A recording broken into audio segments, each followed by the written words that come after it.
આજે અમે તમને અમેરિકાથી આવી રહેલા એક એવા સમાચાર વિશે જણાવવા જઈ રહ્યા છીએ જે ત્યાં વસતા હજારો ગુજરાતી ભાઈ બહેનોના જીવનમાં મોટો ભૂકંપ લાવી શકે છે।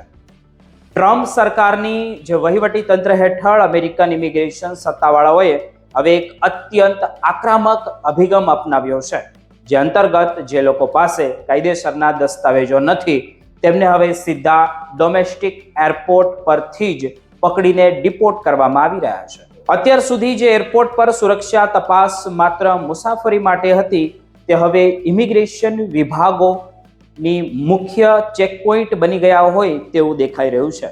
ટ્રાન્સપોર્ટેશન સિક્યુરિટી એડમિનિસ્ટ્રેશન એટલે કે TSA અને આઈસ એટલે કે ઇમિગ્રેશન એન્ડ કસ્ટમ એન્ફોર્સમેન્ટ વચ્ચે રિયલ ટાઈમ ડેટા શેરિંગ શરૂ થવાને કારણે જે આ આખી પ્રક્રિયા છે તે અત્યંત ઝડપી બની ગઈ હોય તેવું ત્યાં દેખાઈ રહ્યું છે। આ નવી રણનીતિને કારણે છેલ્લા થોડા જ મહિનાઓમાં સેંકડો લોકોની ધરપકડ કરવામાં આવી છે, જેમનાથી સમગ્ર ઇમિગ્રેન્ટ સમુદાયમાં ડરનો માહોલ ઊભો થયો છે।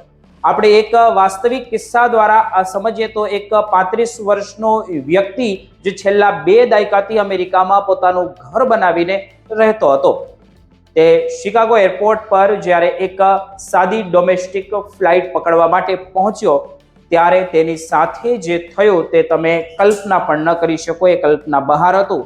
તે વર્ષમાં ઘણીવાર આવી ફ્લાઇટ લેતો હતો, પરંતુ આ વખતે જેવો તે સિક્યુરિટી કાઉન્ટર પર પોતાનું આઈડી બતાવવા ગયો કે તરત જ અધિકારીઓએ તેને લાઇનમાંથી બાજુ પર કરી દીધો અને માત્ર 2 થી 4 મિનિટમાં જ 3 આઈસ અધિકારીઓ ત્યાં આવી પહોંચ્યા અને તેની ધરપકડ પણ કરી લીધી।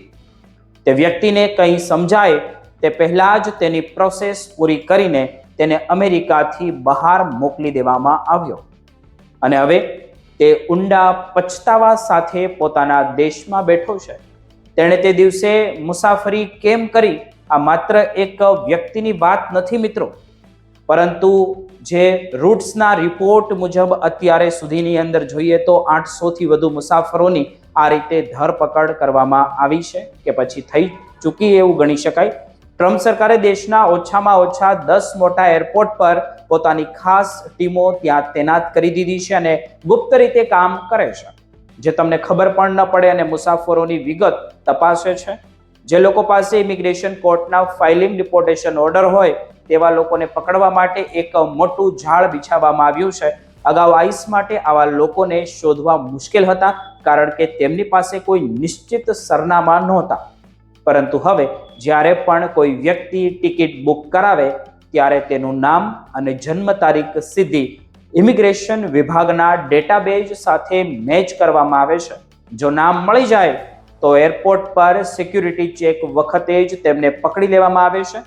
જાન્યુઆરી 2025થી આ કડક નિયમો અમલમાં બન્યા છે અને બાયોમેટ્રિક સિસ્ટમ પણ તેમાં ભાગ આપી રહી છે અને તેના આંકડાઓ પણ ચોંકાવનારા છે। ફેબ્રુઆરી સુધીમાં 31,000થી વધુ મુસાફરોની વિગતો શેર કરવામાં આવી હતી। તેમાંથી જોઈએ તો 800થી વધુ લોકો અત્યારે જેલના સળિયા પાછળ છે અથવા તો પોતાના દેશ પરત મોકલી દેવામાં આવ્યા છે। માર્ચ મહિનાના અંતમાં સાન ફ્રાન્સિસ્કો એરપોર્ટ પર પણ આવી જ એક ઘટના બની હતી, જ્યાં એક માતા અને પુત્રીએ જ્યારે સિક્યુરિટી ચેકિંગ દરમિયાન જ પકડવામાં આવ્યા અને જેને કારણે એરપોર્ટ પર ભારે હંગામો થયો હતો અને બંને મા દીકરી ત્યાં રડી પડ્યા હતા અને સ્થિતિ એવી બની હતી કે 911 પર ઇમરજન્સી કોલ પણ કરવો પડ્યો હતો। આ બંનેને માત્ર 2 જ દિવસમાં પ્રોસેસ પૂરી કરીને ડિપોર્ટ કરી દેવામાં આવ્યા હતા। આ બાબત દર્શાવે છે કે હવે અમેરિકન સિસ્ટમ કેટલી ઝડપી અને કડક બની ગઈ છે। આપણા ગુજરાતી ભાઈ બહેનો માટે આ એક લાલ બત્તી સમાન કિસ્સો છે। જો તમે અમેરિકામાં કાયદેસરના સ્ટેટસ વગર અત્યારે ત્યાં રહી રહ્યા હો અને ડોમેસ્ટિક ફ્લાઇટ લેવી પડે એમ હોય અને હવે તમારે તમારા માટે તે જોખમી સાબિત થઈ શકે છે। એક નાનકડી મુસાફરી તમારા વર્ષોના સપના અને મહેનત પર પાણી પણ ફેરવી શકે છે। નિષ્ણાતો તો એવી સલાહ આપી રહ્યા છે કે જો તમારા ઇમિગ્રેશન સ્ટેટસ વિશે કોઈ પણ પ્રકારની શંકા તમને હોય, બિનજરૂરી મુસાફરી તમારે ત્યારે જ ટાળી દેવી જોઈએ અને તાત્કાલિક કોઈ સારા વકીલની સલાહ લેવી જોઈએ, કારણ કે એરપોર્ટ હવે સેફ ઝોન રહ્યા નથી। આ નવી વ્યવસ્થા ડેટા શેરિંગ દ્વારા તમારી દરેક હિલચાલ પર નજર રાખવામાં આવી રહી છે. ઘણા લોકો એમ વિચારતા હશે કે મુસાફરી કરે છે તો અગાઉ તો ઘણીવાર અમે ગયા હતા અને કશું થયું નથી, પરંતુ હવે તે દિવસો ગયા અને હવે નવા નિયમોમાં સુરક્ષા તપાસના નામે ધરપકડો થઈ રહી છે. મિત્રો, આઈસ ની જે કાર્યવાહી છે તે અંગે કોઈ અપડેટ આવશે તો અમે તમને જણાવતા રહીશું. ચાલો ફરીથી મળીશું એક નવા વિડીયો સાથે.